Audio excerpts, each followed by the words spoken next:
Tonight's guest, we welcome along Sean the Kid Tasker, 48 games for the Crows, 91 to 96, 114 games at North, 40-odd games as well. Then with Glenelg Sturt, North Adelaide Premiership player in 1991, even though the Crows give you 87 as well, Tass, so congratulations on that. Claim that as well, mate.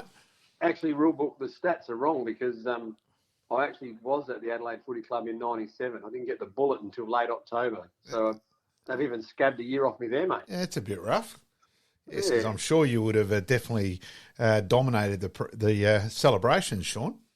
Oh, I made the most of it, rulebook. Yes. Okay, let's go back to the beginning, Sean. So, junior at Torrens, and then obviously probably going to be my favourite part of the interview, bobbing up at Adelaide Uni in 1986. What a great year, Sean. Go for it, mate. Yeah, it was pretty good in 86. Rulebook, to be fair. It was a junior at West Torrens. Actually, Mum and Dad had the West Debbie Hotel, so I actually lived across the road from the Oval. So lived across the road from the Oval, played juniors from 13s to 19s at West Torrens, and got a bit disgruntled and wasn't sure where they were going. So I actually left there and got hooked up with Johnny Griffin and the boys at Adelaide Uni while I was doing year 12. So that's an interesting take, and therefore you blokes all called me the Kid. Yes. Just, pretty happy with that, being Dermot Brereton's nickname at the time. The Kid and ended up at Adelaide Uni playing, most people think I was the full forward, but actually I was just I was a bit half forward, bit of forward pocket, bit of wing, to be fair, during the year, because we had some, correct me, Malcolm, but we had some superstars in that side. I remember Andrew Antonello, Mick Eaton, Sandy Hancock, Keg Foster. They were all running around in the forward line as the big go-to players. And Nosey Eckert was in the forward pocket too. Yes. So it was a pretty star-studded lineup. Now, Pete, there was one thing. Darren Foster actually bobbed up with 4 games to go. It was actually he rang me on the Saturday morning, and so we'll thank Elaine Davern and all that for things getting organised there for him to play on that day. He played reserves that day against Hackney High, Spock, and then came in and, of course, kicked the winning goal. The first time Adelaide Uni hit the front for the day was 30-odd seconds to go. And correct, against Riverside. Yes, the late Brent Necker, I'm sure Sean will agree, a magnificent bloke, had missed a goal from 15 yards out to hit the front. So Nose in his intimidable fashion, so they ended up 6 of us out on the wicket at Adelaide Oval and burnt his boots in the middle of Adelaide Oval after he missed. Oh, wow. He did. And it was the first time I'd seen a celebration of a grand final victory in the middle of an oval. Yes. I think the AFL clubs have stolen that from the Adelaide University Blacks. In his boots, it was a different sort of thing to do, and the great man, Frederick Archibald Block, walked out, and we were sitting there, and obviously myself, a far better administrator than I was a player, and had said, right, we've just beaten a club who spent $52,000 on player payments, and we all sort of looked at each other and just nodded, and that's, for me, still one of my proudest moments. Wow. Yeah, I wasn't playing, but as an administrator, it was a huge buzz, and, a couple of sensational days, and obviously helped a lot by your late father, Frank's help, and then, of course, at the Dover Castle after that, Sean. So, yes, great days. Yeah, absolutely. No, it was there were some good days of amateur league footy in those days, boys, and it was great stuff. It was exciting, and to be fair, we probably played just as hard off the field as we did on the field in those days. Very much so. And then North Adelaide, out to North, and ending up in the original Crow squad, John, basically. Yeah, so getting to North Adelaide, well, that must have been, to be fair, the wonder trade of the Sandford days, which Michael Noonan and Michael Flynn orchestrated, which was West Torrens gave up Johnny Roberts, Stephen Sims, Stephen Barrett, Sean Tasker, and West Torrens got Grenville Dietrich, and I think there was also some cash that Torrens paid North Adelaide as well. So let's be fair, Johnny Roberts goes on and kicks 100 and they win the flag in 87, and all 4 become premiership players. So it was a hell of a coup, and to be fair, it was a tough it was a tough journey to start with. Took a bit of time to, I suppose, settle in and learn what was required to be a league footballer. But once I got going, I thoroughly enjoyed it. And to be fair, blokes like Daryl Hart, Craig Burton, Peter Bennett, Michael Redden, the senior, Trevor Clisby, the senior players of the footy club at the time, and the coach Mike Noonan was hard on me, to be fair. But I think that the hardness taught me what was required to play, and really enjoyed my career at North Adelaide, which was great. And a premiership there in 91 as well? Yes, yep. The 91 flag in the big Biffo game against West Adelaide. So yes, bloodbath. The bloodbath. Yep. There was a bloodbath. Well, see, people don't realise that.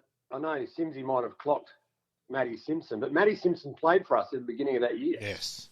So he was a North player who left because I believe, thought he should have got a game before some of our more senior rovers. And there was always going to be some sort of issue. But, thank God that was up the other end of the ground. I was able to stand in the goal square next to Tony Modra and just watch the fireworks from afar.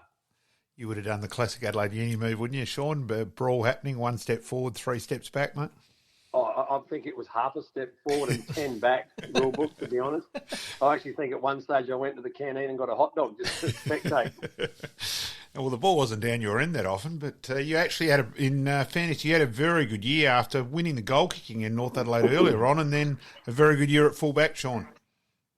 Yeah, it was a real switch. I'd sort of played pretty much as a wing half forward in that beginning, and then actually we went to Port Pirie to play the very first game of the 1990 season, and we had a bunch of injuries, and Mike, we played Port Adelaide actually, and Mike stacked up the back half of the field with all the guys that had played previously, and all the newcomers sort of played forward, and I got plopped into the half-back flank and had a bit of a day out. So I sort of, from then on, I sort of stayed in the back line unless, sometimes the coach would come and say, I need a goal, so you're going forward. But most of the time, that was it for me. I'll become the one of the key components of the back half for the Roosters. And then the Crows, mate. You're debuting against Collingwood in 91. And I noticed your original debut number was the Roos number, 32. No. That's what it's saying in front of you on the Adelaide Footy Club. They're useless. No, don't ever. No. So my debut as a player was 32. Yep. But my playing number was 49. Yep. But so make a debut. You go to Vic Park, Collingwood, get spat on by the fans as you come out of the race. Mud, it's wet, it's shocking, and rolled up on Peter Dacos on debut in the first couple of minutes. So it was scary, exciting, but what a hell of a debut. That's what I was actually going to ask. Where was that? Was it at home or away? But you've put it very, very nicely there. Away wasn't very nice. Yeah, Vic Park. It was unique. Actually, the funny thing is, when we got to the change rooms, I think it may have been Fitzroy reserves were in there before us, and I still remember seeing Neil Curley picking up bags and throwing them to clear everything out so that we could have a space to have our change room facility. So yeah, it was a bit of a look. It's the suburban Victorian grounds of the old VFL / early AFL days. They were scary, but the parochial supporters. But gee whiz, as a South Australian going over there to play for the Adelaide Crows it was massive and it was exciting, and you wouldn't be dead for quids. It was just fantastic. What an opponent first up though, Cass, too. Jeez. Yeah, Dakes first. Actually, I was pretty lucky because he took a one-hander in I think the first 30 seconds, and I was like, oh my God, this could be a nightmare. And he's shanked the kick because we're in 6 feet of mud, so I was a bit lucky there. And then actually Paul Williams was running rampant, so I got flipped onto him pretty quick. So thank God I didn't stand Dakes for too long. But when you roll out in the middle of Vic Park on the half forward line there for the Collingwood Pies, and there's number 35, you go, oh God, it's like a dream and a nightmare all rolled into one. That's a very good way of putting it, though. So, Sean, so basically 9 games, 91, 13 actually in 92 is the most you played in one year. You sort of a bit unlucky that you never really hammered down a spot. Sort of flick, Yeah, look, it's interesting. Had a couple of pretty bad injuries. Sort of got going at the start of 90. Once I got in the side, 91, 92, and then beginning of 93, and then I hurt my ankle really badly a couple of times. That put me behind the 8 ball in that early part of the career, and then there was a change. Nearly left, actually, Malcolm. Nearly left a couple of times in 94, 96. So nearly got rolled out of there. A couple of offers from other clubs, but stuck around and thought, no, this is my home. And then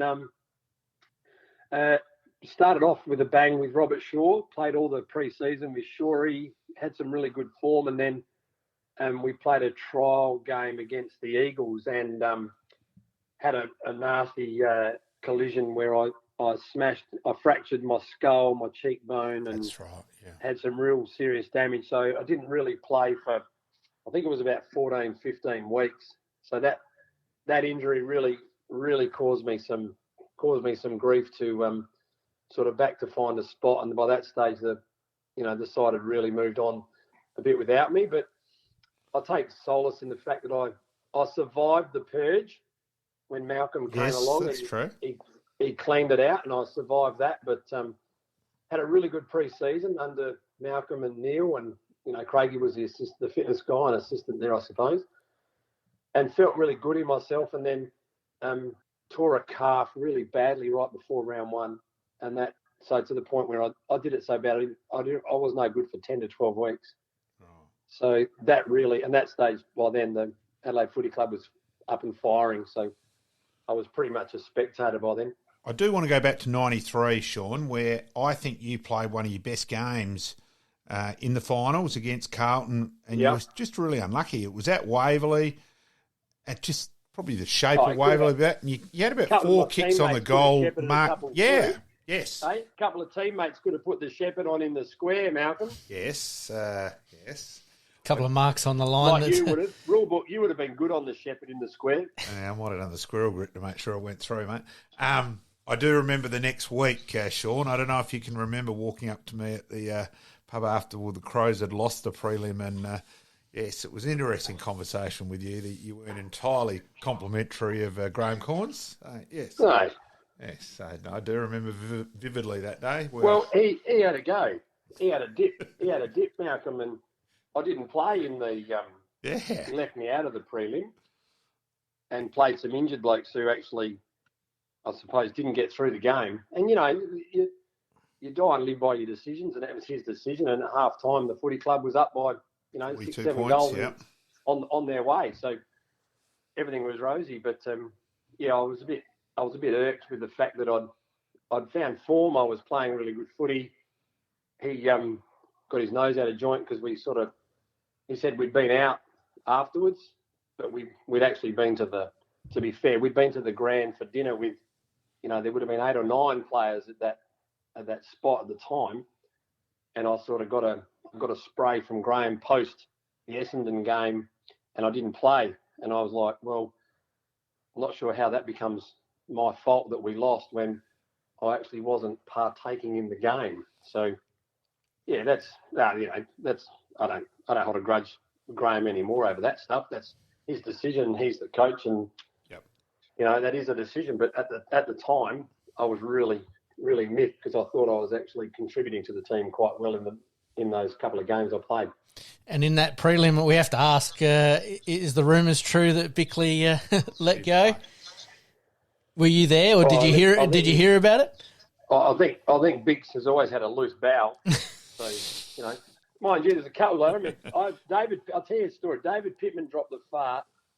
We lost to Collingwood one day, and David Pittman's dropped the fart post Cornsy's berating, and I've giggled.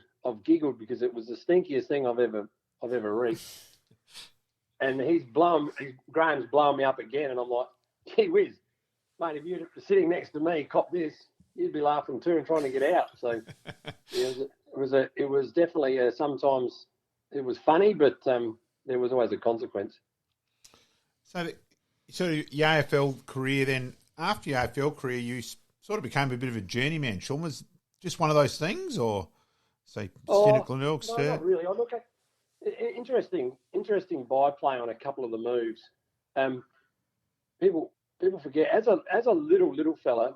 My dad was a Glenelg vice president, so I grew up as a little fella running around the Glenelg club rooms and footy club.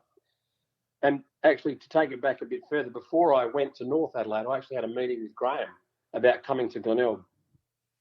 So I'd always had a soft spot for the Tigers from a family perspective through my father. Yep. And then pretty much at the time when I got to the end of North Adelaide, everyone that I'd sort of played with in that era had left. That there was a real changing of the guard. You didn't train with the Sandford club. You trained pretty much full time with the AFL club. Yeah.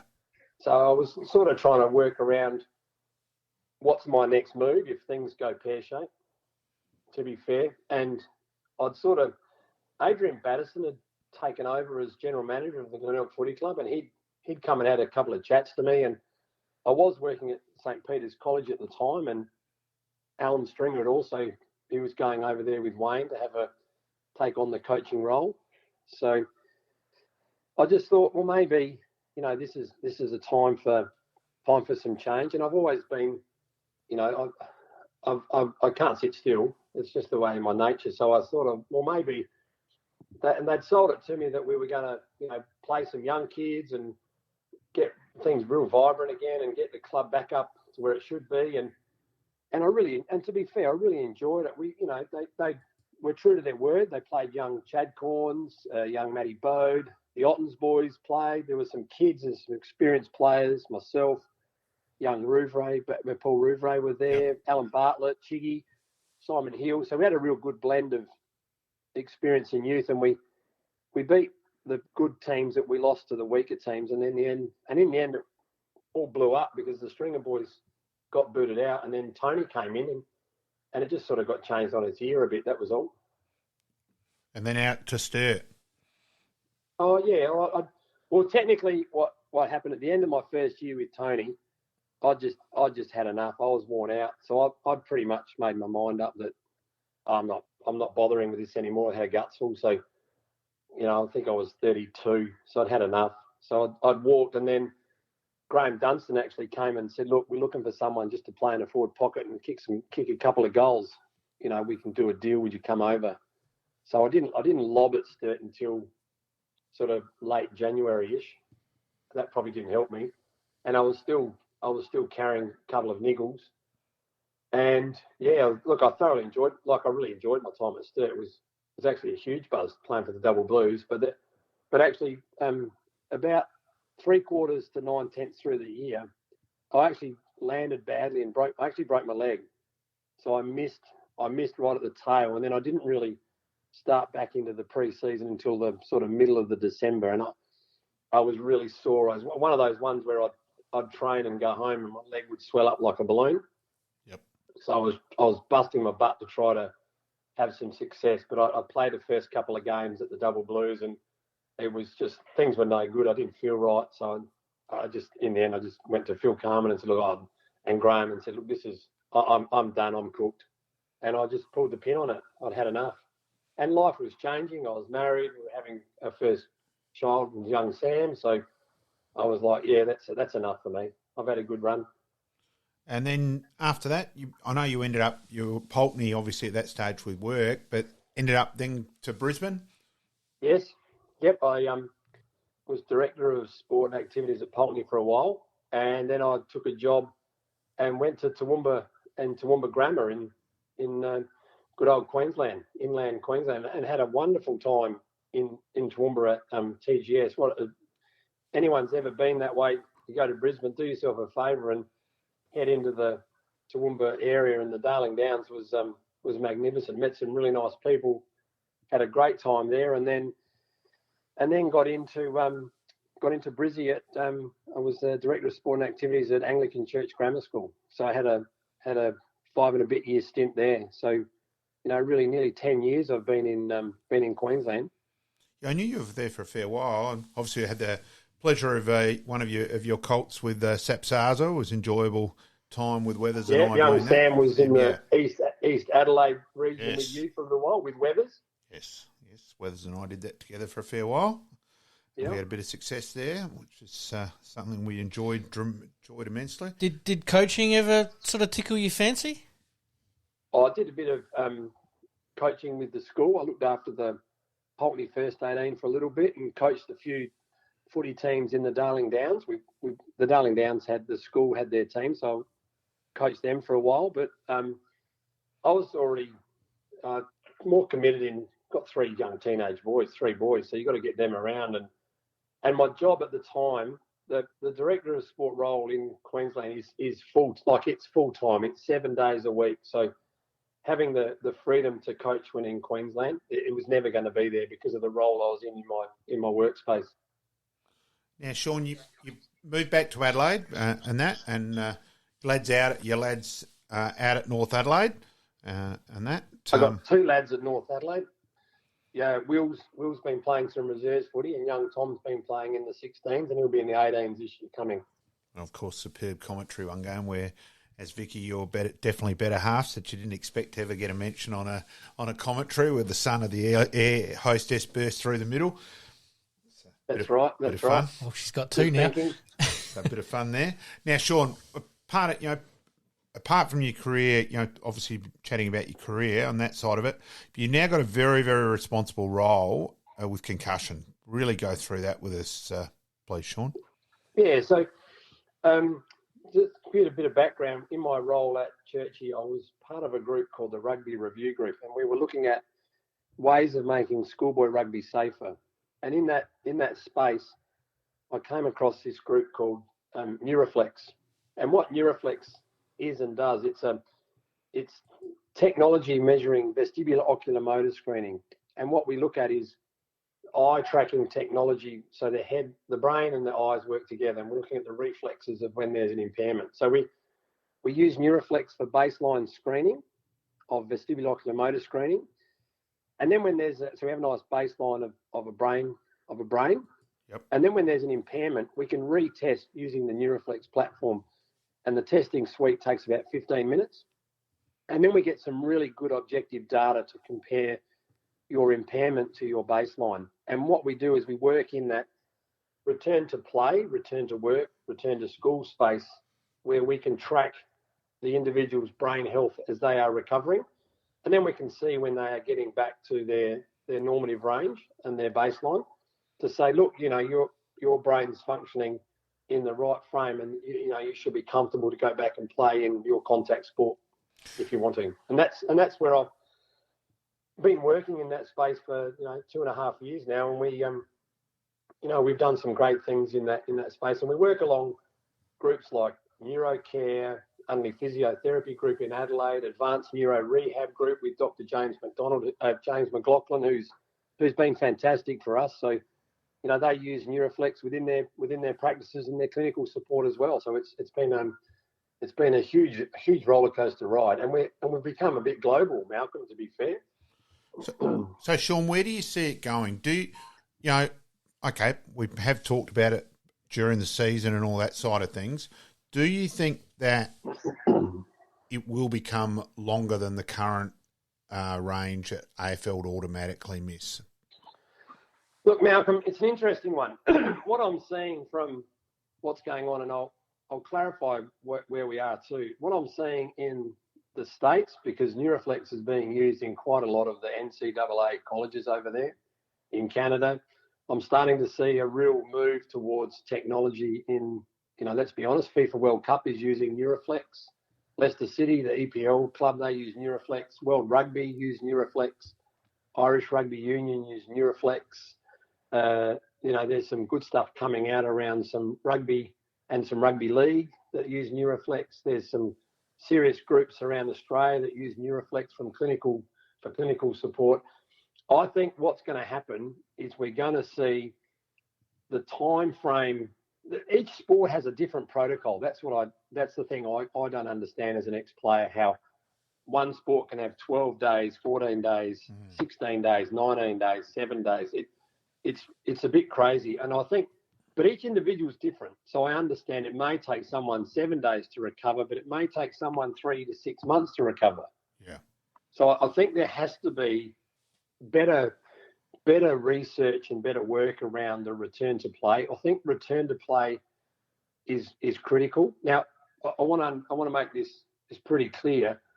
A concussion is a concussion. A brain impairment, a traumatic brain injury is an injury. Doctors do their bit. They're the ones that are the experts. I have no problems with that. That's their job. They know that better than I do. No problems at all. But to provide some objective data that helps in their decision making around return to play, I think that's going to be the critical piece moving forward. Yep. No, that makes sense. Well and truly. And I'll add to that too. I'm starting to find that I'm being approached by lots of schools nationally that want to do work around brain health and brain health performance. And there's a key role to this around their return to school. There's a lot of children have an impairment just in the school playground. I think 30% of concussions happen in the playground.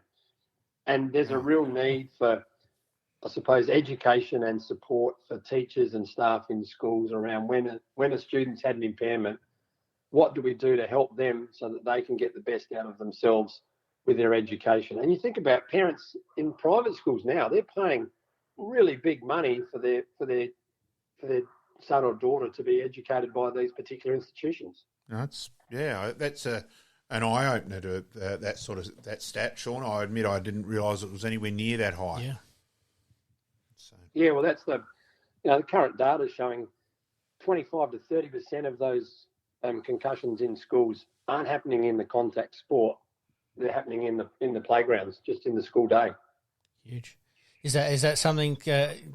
Talking about different sports, but is that something that's going to be adopted nationally through some national bodies? Oh, I think so. I think we were just the concussion sport group just had their big meeting in Amsterdam, and I know that SCAT, SCAT 7 now, or it just keeps changing, it's coming out, so they'll bring the new SCAT out. But I think there's a real push, and I did read in the Australian Sports Commission, there's a real push towards better use of technologies, and I think that if the technology's there, then use it. Try to embrace the technology. It's going to be value added to whatever decision making processes you've got in play now. It's going to help with that whole decision making. And it's it's a huge area. It's Oh, certainly, Malcolm. I certainly, I'm probably passionate on this, but I've got three boys, and I've got two still playing. And I can tell you now, my boys have had a baseline screen, and if they have a head knock, I know for a fact, young Will, he missed an extra week because he had a concussion during the year in 2022, and he missed an extra week because he wasn't ready. Yep. He could have played, but it wasn't a case of could have. It was a case of, we're just going to hold on and make sure you're right to go. Yep. And that decision making as a NeuroFlex employee is right, but as a parent, that's critical for my son's brain health moving forward. And it is an area too where it used to be the old days. It was, smelling salts. Macca was a regular, obviously. Gary McIntosh probably as much as anyone. They had the smelling salts and then bang, back out and play. Yeah. Malcolm, I remember getting cleaned up on Norwood Oval by Tommy Warhurst. Yes. Having the best vomit I've ever had. I got to the boundary line and got told, if you come off now, you never play again. And Darryl Hart took me back and propped me up in the goal square and said, just stand here for the rest of the game. I went home as sick as a dog, but, trained the next week and played again. That's the way it was in the old days. Very much so. And we've moved beyond that. Thank goodness. Well, we've had a couple of guests on our show that have gone off to get their brains scanned because of all of those concussions that they've had as well. So, yeah, it's a huge topic, and we certainly like hearing about it, that's for sure. Yeah, it's well, I think we're hearing more about it, and because people are recognising the dangers of too many head knocks, and we've seen what was going on with people that have donated their brains, and CTE's showing up in their autopsies, and we don't know about CTE until they have that autopsy and their brains are cut open. So everyone is aware of it. Everyone's trying to be cautious and put safety protocols in place, and we certainly have a role to play in that space. I will be honest, Maida Block has spoken to me about Chocker in that regard as well. I can assure you that Maida will be being sent this interview, Sean. So, yeah, thank you. No worries.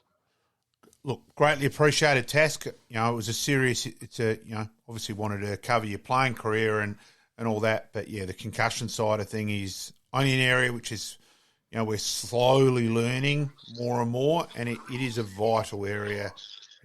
Spoken to Johnny Wynn about polypharma, which came out afterwards. And Michael H covered it with his, and it's a massive issue. So greatly appreciated, Sean.